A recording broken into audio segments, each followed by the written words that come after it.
Halo, perkenalkan nama saya Maria Baptista Clarista, kelas 12 IPSB dan sekarang sedang menempuh pendidikan di SMAK Seminari Santo Yohanes Paulus II Labuan Bajo. Pada kesempatan kali ini, saya akan meresensi sebuah novel yang berjudul Never Seduce a Scout. Artinya dalam bahasa Indonesia adalah Mencuri Hati Sang Lair. Penulis Maya Banks, penerjemah Ballantine Books, dan Eka Budiarti. Genre yang pertama, jenis novel ini jika berdasarkan kebenarannya tergolong novel non-fiksi karena sebagian isi cerita mengandung fakta. Yang kedua, jika berdasarkan isi dan tokoh, novel ini tergolong jenis cilik dan dewasa. Yang ketiga, berdasarkan jenis, novel ini tergolong novel romantis. Penerbit PT Gramedia Pustaka Utama Jakarta, tahun terbit 2015, tebal buku 496 halaman, 18 cm. Nomor ISBN 9786020314679. Deskripsi cover, tampak luar dari novel ini berwarna kuning kecoklatan. Terdapat gambar punggung dari seorang wanita yang berambut panjang dan memakai gaun yang indah. Adapun judul novel dan penulisan novel ini serta kalimat yang termuat menggunakan bahasa Inggris. Nah, teman-teman sekalian bisa melihat pada layar model cover yang digunakan pada novel tersebut. Yang berikut adalah sinopsis. Novel ini bercerita dengan latar belakang keluarga bangsawan di tanah Skotlandia, Inggris. Pada zaman dahulu, perdamaian telah tiba di Highland. Salju musim dingin mencair, berganti dengan hari-hari yang lebih panjang, dan semuanya baik-baik saja. Raja Alexander II dapat memusatkan perhatian pada hal-hal lain, kecuali satu, yaitu dua klan terkuat di kerajaannya saling membenci. Klan tersebut adalah klan Montgomery dan klan Armstrong. Karena raja tidak ingin banyak kehilangan para pendukungnya, maka raja menyusun rencana untuk memaksa dua musuh besar itu berdamai. Dengan cara, raja melakukan perkawinan antara kedua klan tersebut. Kedua anak bangsawan itu adalah Graham sebagai calon laird dari Montgomery dan Evelyn seorang putri tunggal dari Laird Armstrong. Perkawinan yang diharapkan menjadi perdamaian kedua belah pihak cukup dramatis karena Evelyn ini tidak bisa mendengar dan disangkakan dungu oleh orang-orang karena kecelakaan yang menimpanya. Kecelakaan yang menimpa Evelyn merenggut pendengarannya. Hilangnya kemampuan Evelyn untuk mendengar, hilang pula keberaniannya untuk berbicara. Suatu ketika, Evelyn dijodohkan dengan Lan dari klan McHugh. Namun perjodohan tersebut tidak berjalan dengan lancar. Mereka membatalkan perjodohan tersebut karena menganggap Evelyn seorang wanita yang dungu, gila, dan tidak normal. Setelah beberapa tahun kemudian, perjodohan kembali diadakan. Namun perjodohan ini langsung dari titah Raja Alexander II. Raja menjodohkan Evelyn dengan seorang laird yang bernama Graham dari klan Montgomery. Perjodohan ini menimbulkan pergolakan yang besar karena kedua klan tersebut merupakan musuh bebuyutan sepanjang sejarah klan mereka. Namun karena mereka tidak ada yang berani menolak titah raja, karena pada saat itu menolak titah raja sama dengan halnya memulai perang dengan raja. Setelah terjadi berbagai perbincangan antara Tevis dan Robin selaku orang tua Evelyn dengan Graham, akhirnya kedua klan tersebut menerima perjodohan itu dengan membuat suatu kesepakatan.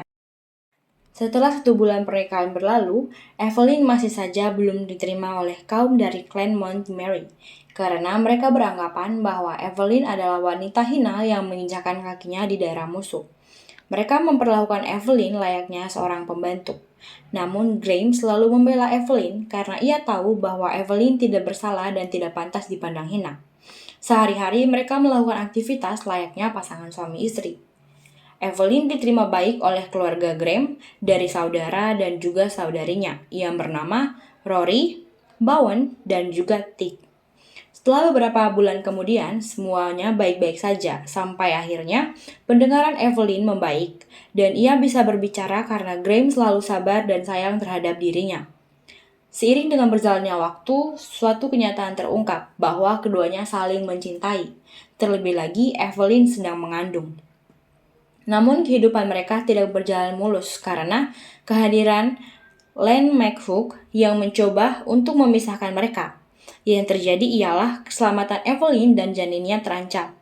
Pada akhirnya, berkat perjuangan Graham, Evelyn dan janinnya selamat dan hidup bahagia. Yang berikut adalah kelebihan dan kekurangan novel. Yang pertama, kelebihan.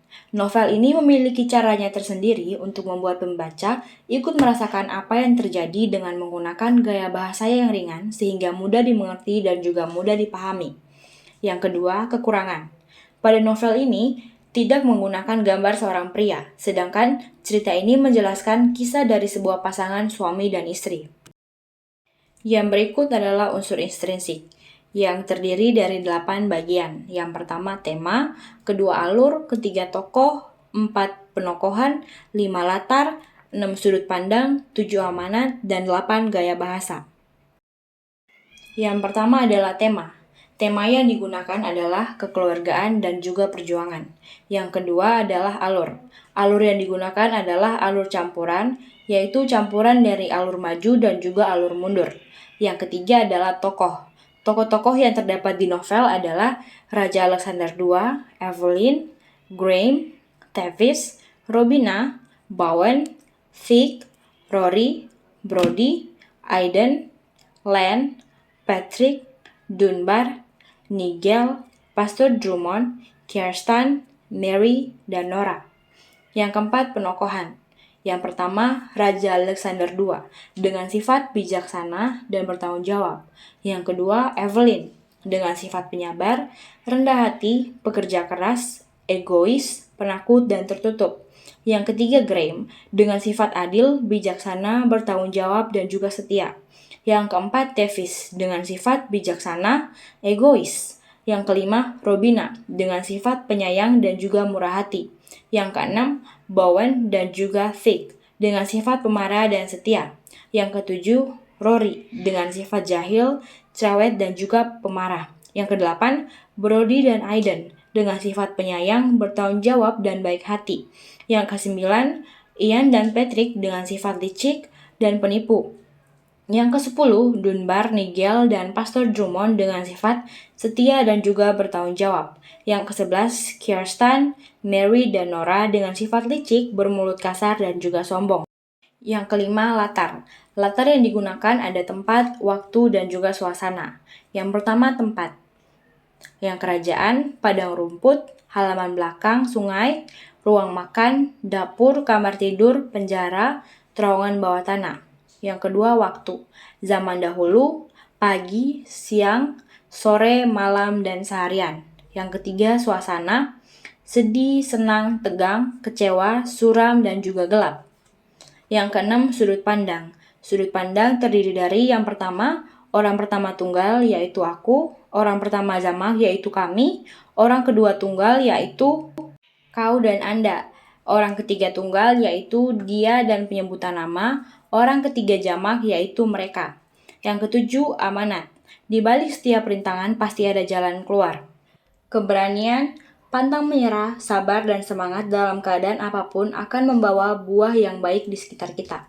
Yang kedelapan, gaya bahasa. Yang pertama ada majas pertentangan, yaitu majas litotes, dan yang kedua adalah majas penegasan, yaitu majas paralelisme. Yang berikut adalah unsur ekstrinsik. Yang pertama, latar belakang. Novel ini ditulis karena penulis terinspirasi dari suaminya. Tokoh utama wanita dalam novel ini memiliki kondisi yang sama dengan suaminya, yaitu tuli. Sehingga ia menjelaskan kondisi suaminya melalui tokoh wanita dalam novel tersebut. Penulis dari novel ini adalah Maya Banks. Maya Banks adalah penulis buku terlaris Amerika tentang roman erotis, ketegangan romantis, roman kontemporer, dan novel roman sejarah Skotlandia, sehingga isi cerita dalam novel ini berbau romantis yang berunsur dewasa.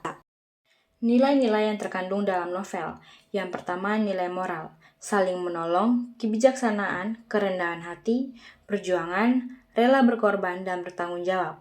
Yang kedua, nilai sosial. Seluruh keluarga selalu berinteraksi dan melakukan aktivitas secara bersama-sama. Yang ketiga, nilai budaya. Memperingati hari kematian dari anggota setiap klan masing-masing. Yang keempat, nilai historis. Menceritakan kembali kejadian berabad yang lalu, perang antara keturunan klan Armstrong dan juga klan Montgomery. Yang kelima, nilai psikologi, depresi, halusinasi, dan gangguan kejiwaan. Yang keenam, nilai pendidikan. Clan Montgomery mendidik generasi penerusnya agar selalu setia dan bertanggung jawab serta peduli terhadap sesama. Dan yang terakhir, this is a quote, words full of wisdom that someone important said and can make the reader get inspired. Sekian dan terima kasih.